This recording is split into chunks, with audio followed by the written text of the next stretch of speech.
church bells were already ringing when a woman in a plain grey servant's dress slipped through the side gate of Ravenscliff Manor, and not one mourner turned to notice her. Snow drifted quietly across the courtyard,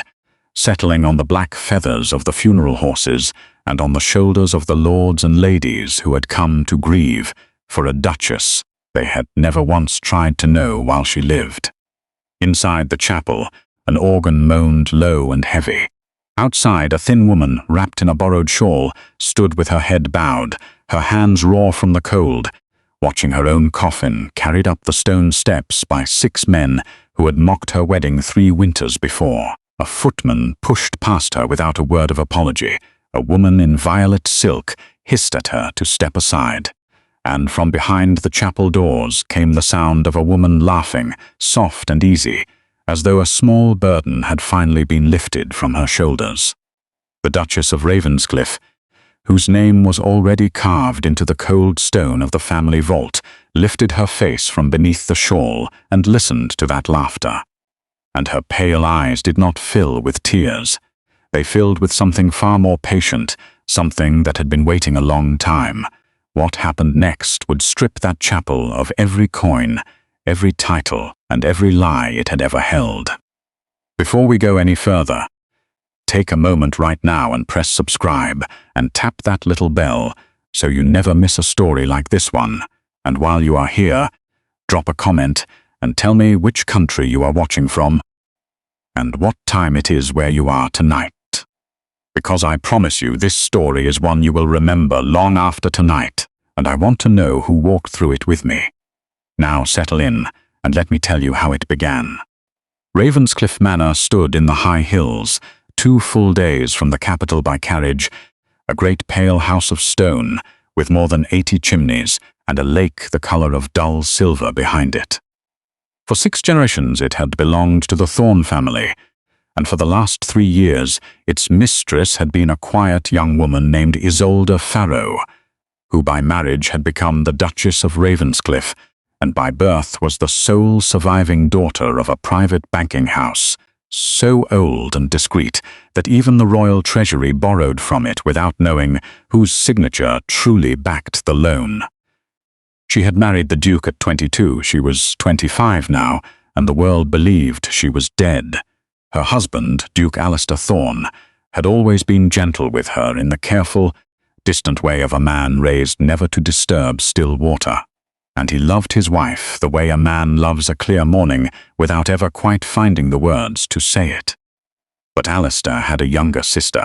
and that sister had a mother, and that mother had a plan that had been quietly ripening for 3 long winters.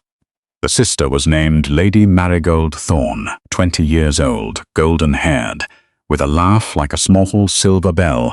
and she had despised Isolde from the hour she first crossed the threshold of Ravenscliff, not for any wrong done to her,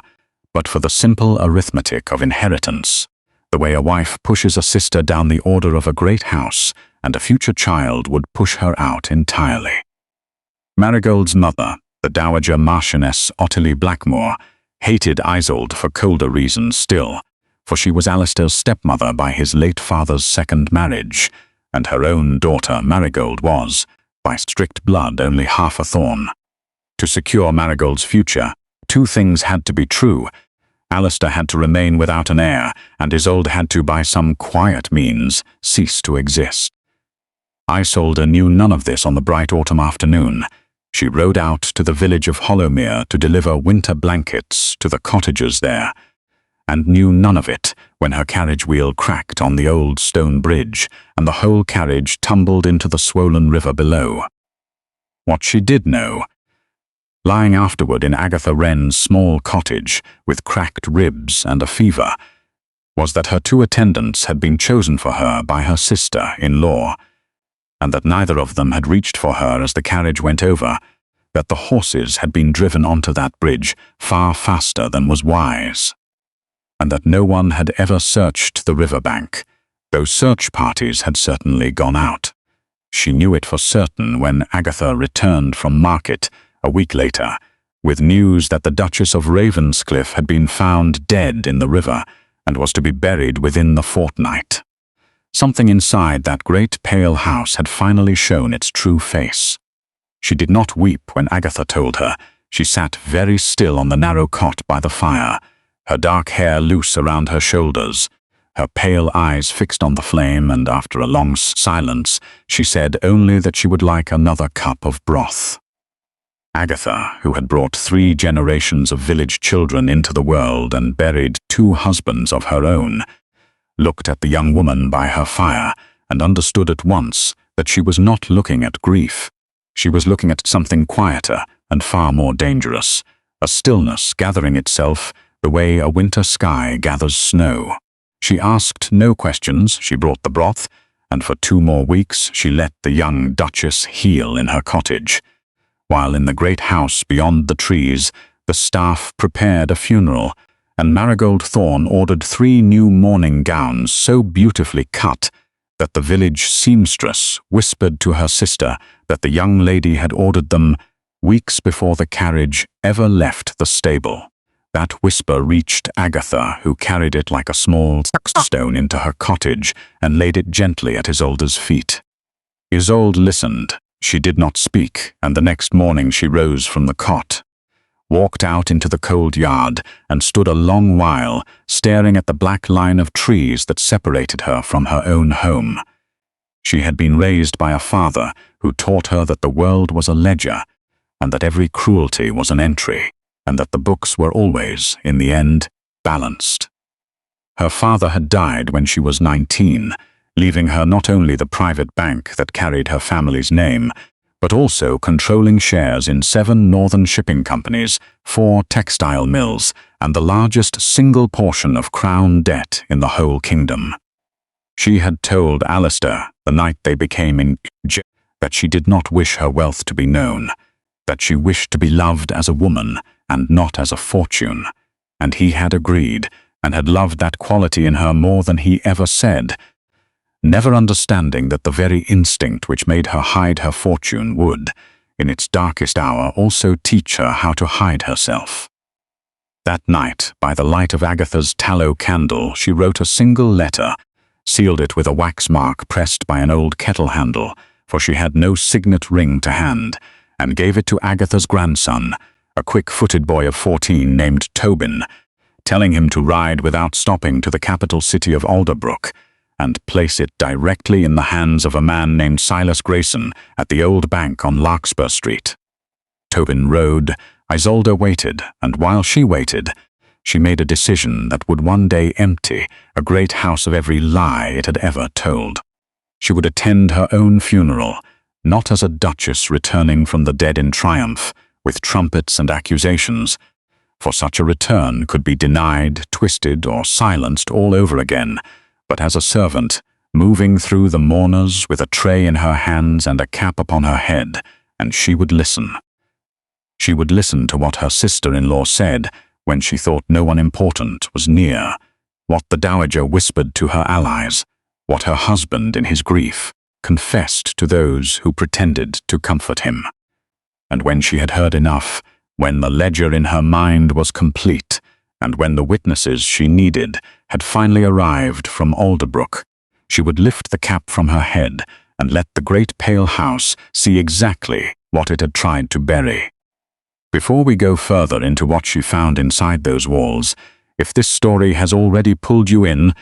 tap that like button now. It truly helps this story reach more people who need to hear it, and if you have not subscribed yet, now is the perfect moment, because what comes next is the part you will want to tell someone about tomorrow. Agatha helped her dress for the role, for her niece Nell Combe was in service at Ravenscliff, a quiet girl who had wept in the kitchens when word of the Duchess's death arrived, for Isolde had once been kind to her, back when she broke a porcelain cup and the housekeeper had threatened to dismiss her over it. Through Agatha, word reached Nell, and a spare uniform was smuggled from the laundry at dusk, carried through the woods wrapped in a bundle of linen, and by dawn on the morning of the funeral, Isolde stood in Agatha's cottage in a plain grey dress with a white apron and a white linen cap, her dark hair pinned away, her face shadowed beneath the brim, her eyes lowered. She looked the old midwife said softly, like any girl in service, like no one anyone would ever think to notice. And Isolde smiled then for the first time in 3 weeks, a small cool smile that did not reach her eyes, and said quietly that being no one was, on certain mornings, the most powerful disguise a woman could wear. She walked the long miles to Ravenscliff alone through the snow, her shawl pulled tight, and arrived at the servants' gate just as the bells began to toll. Nell met her at the kitchen door, pale as the linen in her arms, and pressed into her hands a silver tray loaded with small glasses of warm, spiced wine. And Isolde took the tray, nodded once, a nod that meant be brave, be silent, watch, and stepped into the great hall of her own house, as though she had never lived there at all. The hall was crowded, more than 200 mourners from the surrounding counties, another 50 from the capital, all dressed in the careful black that polite society had perfected over centuries of burying people it never truly loved. Isolde moved among them with her tray, eyes lowered, offering wine that some refused and others took without a glance at who offered it, and she listened. She heard one old lord remark to another that Alistair had borne the loss with admirable composure, hardly any tears at all, very dignified, and heard a young woman whisper that the Duchess had always been a strange creature, too quiet, too watchful, no real beauty to her, the sort of wife a man marries for the dowry and quietly forgets. She heard a banker from Alderbrook ask casually what would become of the Duchess's private fortune, and heard the man beside him answer, of course it would all revert to the husband. The marriage contract was very clear on that point. Isolde's hand did not tremble on the tray, for the marriage contract said no such thing. She had written it herself. Only the dowry, a modest sum by the standards of great houses, reverted to Alistair upon her death. Her true estate, the bank, the mills, the ships, the crown debt, all of it remained in her own name, and would pass upon her death, according to a separate sealed document held deep in the vaults on Larkspur Street, a document her own husband had never once read, and whoever had told that banker otherwise had lied, and that lie had a mother and a daughter and a price. She moved on into the long portrait gallery, and there, beneath the painted stairs of 3 centuries of Thorn ancestors, she found them. Marigold stood by the great fireplace in a black silk gown cut so daringly that the older ladies of the county had not yet decided whether to be scandalized or impressed, her golden hair caught in a net of jet beads, her cheeks pink, not from grief but from the fire's heat, her mouth curved in the small private smile of a woman who has already won. Beside her stood the Dowager Marchioness Ottilie Blackmore, tall, gaunt, corseted to the throat, her white hair piled into a tower of mourning lace, her hands folded with the false serenity of a painted saint. Isolde crossed the gallery slowly, tray held before her, cap shadowing her face, and stopped 3 respectful paces behind them, exactly as a servant should, and offered the tray, and neither woman turned. Neither woman saw her at all. Marigold, in a voice almost tender, said the worst of it was over now, and that dear Alistair would need a great deal of looking after in the coming months, and that the Dowager must be careful to invite only the right young women to dinner, no one too clever, no one too rich, someone manageable, someone in no hurry at all to produce an heir. The Dowager smiled thinly and answered that there was no rush. Alistair had always been a slow horse to lead to water, and a year of proper mourning would give them ample time to settle the matter of the estate first. Marigold asked, still softly, whether the lawyers had confirmed the Alderbrook holdings would pass cleanly, and the Dowager said they would, that the late Duchess had been a foolish girl who signed whatever was placed before her, that the papers were in order, and that within 6 months the seal of Thorn would sit atop the largest private bank in the realm.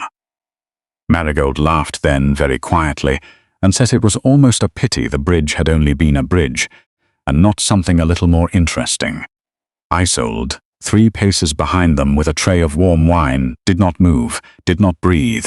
and let the words settle into her mind the way snow settles onto stone, gently and forever. Then she tipped the tray a fraction of an inch, a small, silent salute to two women who had just confessed to murder in front of a servant they had never once bothered to see, and she turned, walked away down the gallery, and began in the quiet ledger of her mind to write their names beside the debts they now owed. The funeral itself was held in the family chapel at noon. Isolde stood at the back with the other servants, cap low, and watched her husband walk slowly up the aisle behind an empty coffin, his face grey, his shoulders bent, and she felt, for the first time since the river, a sharp small ache beneath her ribs, because she saw plainly that he was truly grieving, that whatever had been done entirely without his knowledge. He took his place in the front pew, and Marigold slid into the seat beside him, took his hand, and pressed her cheek briefly to his shoulder in a gesture of sisterly comfort so carefully staged that even Isolde, watching from the back, nearly believed it herself. The priest spoke of the late Duchess in the vague, general terms reserved for women whose lives the speaker had never bothered to learn, of her gentleness, her charity, her quiet support of her husband. But he said nothing of the village school she had funded, nothing of the doctor's fees she had quietly paid for every cottager within 10 miles for 3 winters running, nothing of the yearly pension she had settled on every retired servant of the house. She had asked that none of it be spoken of, and so none of it was. After the service, the mourners drifted back to the great hall for the funeral luncheon. Isolde resumed her tray, moving more boldly now, for she had learned that no one ever looked at the face beneath the cap, and she gathered every fragment of conversation the way a gleaner gathers fallen wheat. She heard the steward, a sallow man named Osric Pell, whom the dowager had installed 2 years earlier over the old housekeeper's objections, instructing 2 footmen to pack up the late Duchess's belongings that very afternoon and carry them to the dowager's rooms for sorting. She heard Marigold instructing a maid to strip every miniature portrait of the late Duchess from the public rooms and hide them away in the attic, and heard the dowager telling a cousin what a shame it was about the Pharaoh girl. Of course, but one had to be practical, and Alistair had been so touchingly resigned to the will of Providence. The will of Providence. Isolde heard those words, set down her empty tray on a side table, and walked calmly, hands folded before her like a servant on an errand, up the great staircase to the room that had been her own bedroom for 3 years. The room had already been disturbed, drawers hanging open, her jewelry case gone, 2 of her gowns laid across the bed as though someone had already priced their resale, and on the writing desk by the window, weighted down by a small bronze inkwell, lay a single sheet of paper in what Isolde recognized instantly as her own handwriting, though she had never in her life written a word of it. It was a letter addressed to her husband, confessing in soft, sorrowful language that she had grown unhappy in her marriage, that she had taken to walking alone by the river to clear her mind, that she feared she had become a burden to him and his family, and that if any harm ever came to her by water, he was not to blame himself, signed with her own name, in a hand so close to hers that for one cold moment she doubted her own memory of never having written it. She studied the loop of the letters, the small flourish at the end of the signature, the work of a patient and gifted forger, placed there to be discovered in time by a grieving husband, searching for one last word from his wife.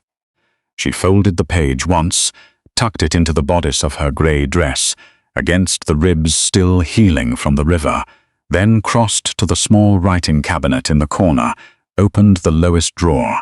lifted the false bottom her father had taught her to build into every desk she ever owned, and drew out a small leather-bound ledger, no larger than her palm, containing in her own true hand every private transaction she had made since her marriage, sealed in her father's old cipher. She slid the ledger into the pocket of her apron and closed the drawer. She turned and found the steward, Osric Pell, standing in the doorway, watching her with narrowed eyes, studying her cap, her plain grey dress, the slight stoop she had learned to wear, like a servant, trying, in the slow, uncertain way of a man who has never once looked closely at his betters' faces, to decide whether he knew her. Isolde gave him no time to decide. She curtsied low, kept her face shadowed, and murmured, in a soft country accent she had practiced along the walk, that the housekeeper had sent her to gather the late Duchess's mending basket for the poor. Pell grunted, stepped aside, told her to be quick and not touch the jewelry, and she curtsied again, lifted a small willow basket of half-finished embroidery from the foot of the bed, and carried it past him, down the great stairs, and back into the warm, crowded noise of the funeral luncheon, where 250 mourners stood drinking her wine, and eating her food, and grieving pleasantly for a woman they had never once tried to know. It was during the second hour of the luncheon that the child found her. Isolde was refilling a decanter at the long sideboard when a small hand tugged softly at the hem of her apron, and she looked down to find a boy of perhaps 6 years standing beside her, dressed in black velvet, dark hair combed flat, his eyes wide and grey, unmistakably the eyes of the Thorne family. This was Rowan, son of Alistair's late elder brother, who had died of fever the year before Alistair's marriage, leaving behind a widow and a child in the small dower house at the edge of the park, and Isolde had always been kind to him, had read to him on evenings when his mother was unwell, had taught him the names of the wild birds along the lake. He looked up at her now with a small, puzzled smile, holding out his open hand, a small carved wooden horse resting in his palm, and he said, in the plain, unembarrassed voice of a child, that he had thought she went away to live with the angels, but that he was very glad she had only been hiding. Isolde went perfectly still, the decanter trembling once in her hand. Around them the mourners' chatter carried on unbroken, for no one ever pays attention to a servant being spoken to by a child, and she knelt swiftly, brought her face level with his, and pressed one finger gently to her lips. Rowan nodded with great solemnity, understanding at once. The way small children sometimes understand things, grown people have long forgotten how to see that this was a game with very high stakes, and he must be brave and quiet. She whispered that he had done very well to find her, that he must keep her secret a little longer, and that by the time the candles were lit that evening she would speak with him properly, and he nodded, slipped the horse back into his pocket, and walked away across the great hall on his small velvet shoes without once looking back. Isolde watched him go with a tightness in her throat that no overheard cruelty had managed to place there. This story is nearly at its turning point, and if you want more stories exactly like this one, where quiet women outsmart the people who tried to bury them, make sure you are subscribed, because the next chapter of this channel is even better than the last, and I release a new one every week for people just like you. The afternoon light in the tall windows thinned toward grey-gold dusk, and the mourners, well-fed and gently drunk on the late Duchess's wine, drifted toward the drawing-room for the formal reading of certain provisional bequests, a county custom allowing the immediate household to be settled before the full will was opened later in the capital. Isolde followed at a distance, a tray of small sweet biscuits balanced before her, and took her place against the wall as the family and closest guests arranged themselves on the brocade chairs. Alistair sat at the front, face still grey, hands folded between his knees, Marigold at his right, the Dowager at his left, the steward Pell behind them with a folio of papers, and beside a small mahogany table stood a thin county lawyer named Wendell Ashby, who cleared his throat with the careful dry sound of a man very well paid to read aloud what someone else had written. He spoke first of the late Duchess's wishes for her personal jewellery, which were, he said, that the bulk of it should pass to her sister-in-law Marigold, in recognition of the sisterly affection that had grown between them, and a soft murmur of approval moved through the room, and Marigold lowered her eyes modestly. Isolde, against the wall, did not move, for she had never written such a provision. He spoke next of her private correspondence and papers, which were to be entrusted to the Dowager Marchioness Blackmore for sorting, in recognition of the maternal kindness shown to her during her brief years as Duchess, and the Dowager bowed her head with the grave, small smile of a woman receiving her due. Isolde did not breathe, for she had never written that provision either. Then he spoke of her interest in the Bank of Alderbrook, the Northern Mills, the shipping houses, and the Crown debt, which were, he said, in the slightly raised voice of a man approaching the largest figure of his career, to pass entirely to her beloved husband Alistair, in trust for any future children of his line, with the Dowager named principal trustee, Marigold named secondary trustee, and the firm of Ashby and Pell named as legal administrators of the trust. The room sighed, the soft collective sigh of a great deal of money settling in every imagination present into a particular pair of pockets. And Alistair lifted his head at last, frowning faintly, opened his mouth as though to speak, and Marigold laid her hand quickly on his sleeve and murmured something soothing, and he closed his mouth again. Isolde, against the wall, felt the small leather ledger pressed against her thigh through the apron pocket, and she listened to her own murder being notarized inside her own drawing-room, and she did not move, for she was waiting for one sound only, and that sound had not yet arrived. It arrived 17 minutes later. It came first as a tremor in the floorboards, the distant thunder of great wheels on a frozen road, then as the rising note of horses driven hard, then as the unmistakable clatter of not one carriage but many, sweeping up the long avenue toward the front of Ravenscliff Manor. Heads in the drawing-room turned, conversation faltered, and the lawyer, mid-sentence on a further provision about the Dower House, lowered his paper. The Dowager rose with a small frown. Pell stepped quickly to the window, pulled back the heavy curtain, and stood frozen a long moment before turning, his face gone the color of old parchment, to say, in a voice that did not quite belong to him, that 6 black carriages were coming up the drive, and the lead carriage bore the seal of the Crown. The room forgot how to breathe.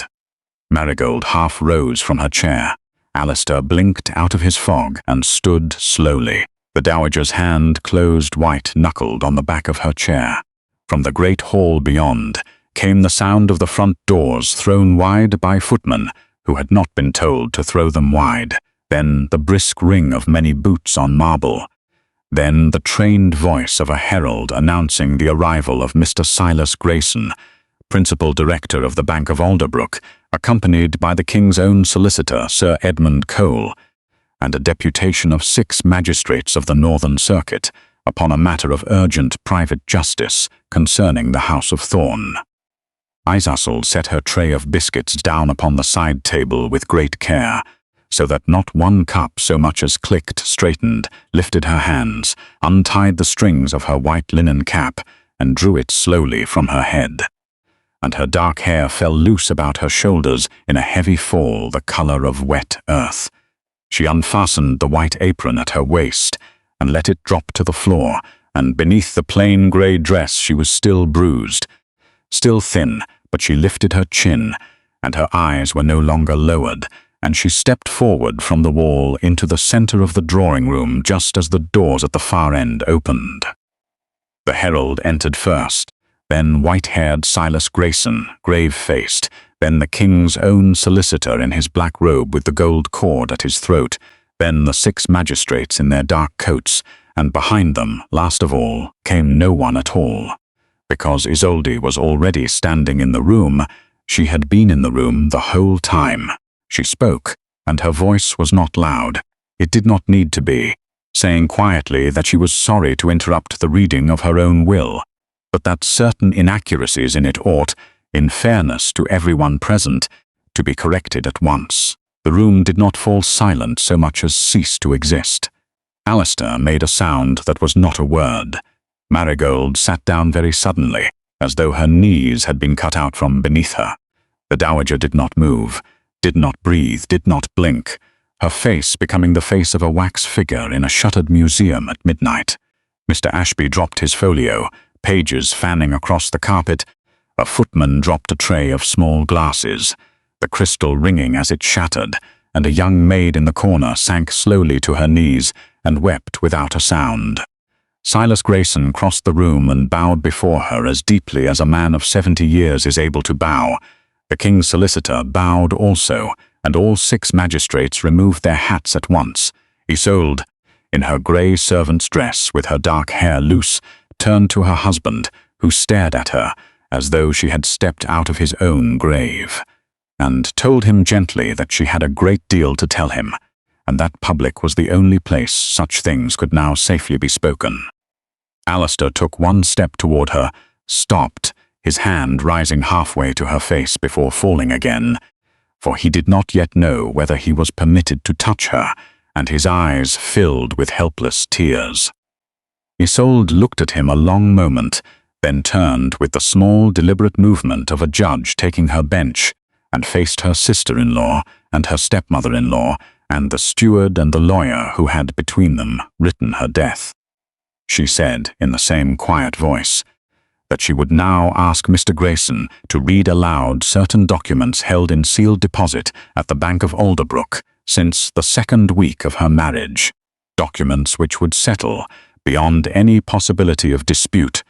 the true disposition of her private estate. Grayson stepped forward, drew from a leather case a folded parchment heavy with red seals, broke them one by one, each crack of wax sounding like a small bone breaking, unfolded the parchment, and read. He read that the entire private estate of Isolde Farrow, comprising the Bank of Alderbrook and all its holdings, the northern mills, the shipping houses, the crown debt,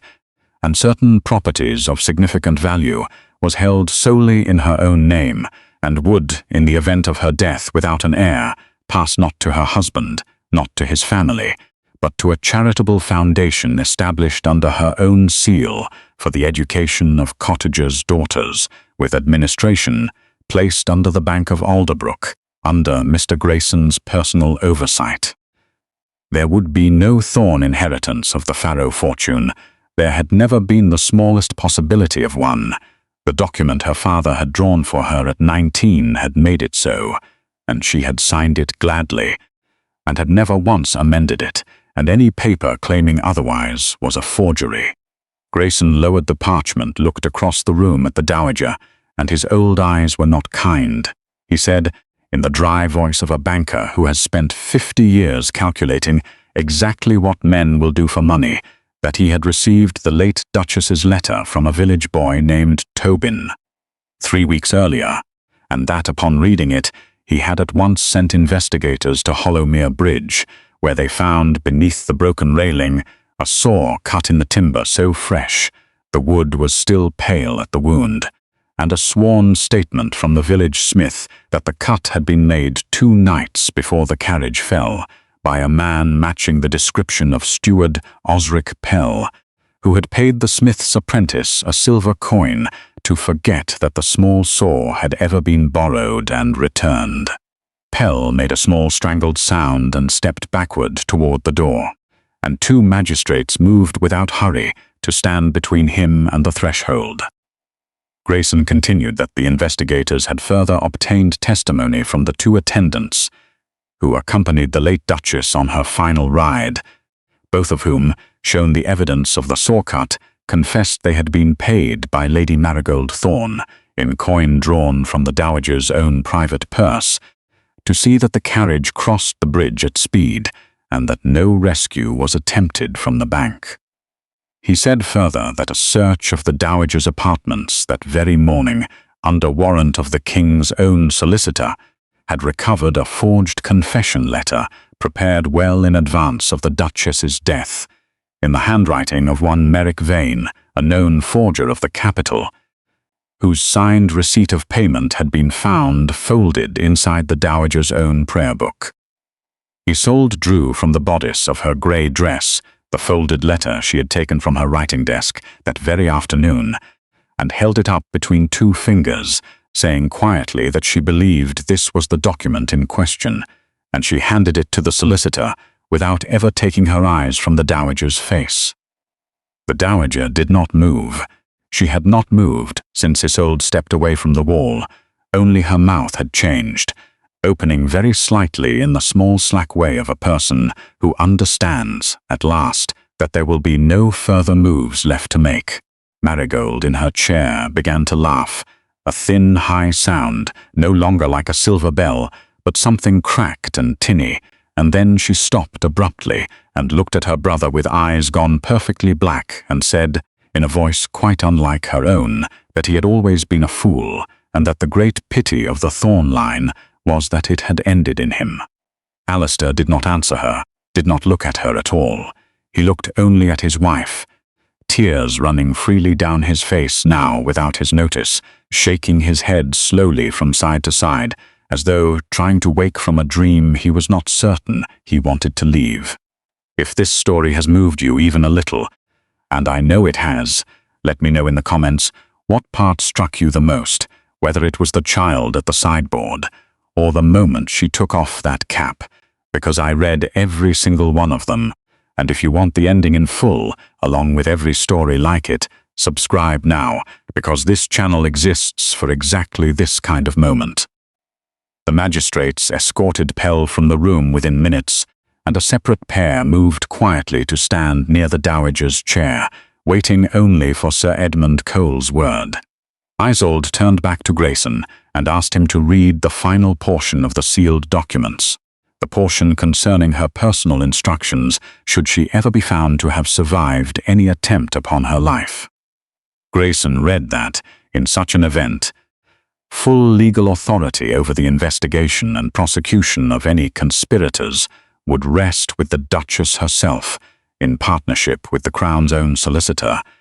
and that any household officer found complicit would forfeit both position and pension, and any family member found complicit would forfeit any future claim upon the Thorn estate itself, a clause her father had insisted upon,